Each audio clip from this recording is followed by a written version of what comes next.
Well, an incredibly bad start to the week for Theresa May. She thought that she had finally, after 2 years within her own party, settled on a Brexit deal, only for those shock resignations in what is a very big week for her. Don't forget, she's got Donald Trump coming at the end of the week. She thought she'd be preparing for that, but a difficult start. And I'm joined now by Tom Swarbrick, who is a former senior advisor to Theresa May.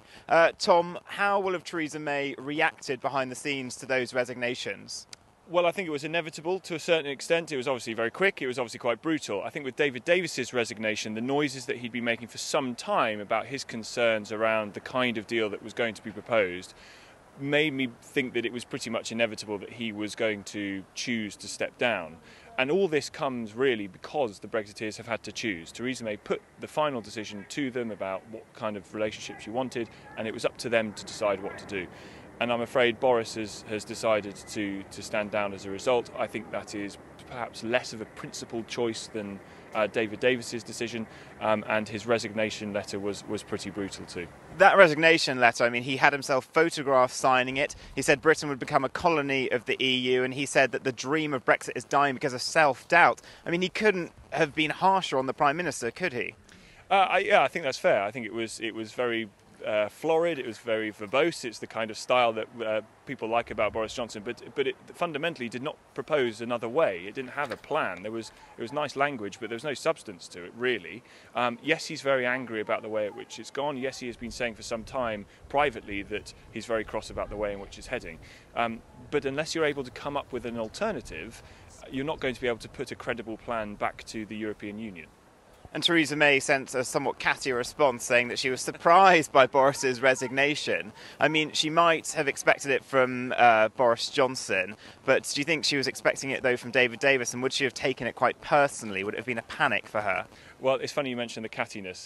The "I'm a little surprised" is sort of the written equivalent of her death stare. I thought it was certainly would have left its mark. Yes, I think whether she takes it personally, I'm not so sure.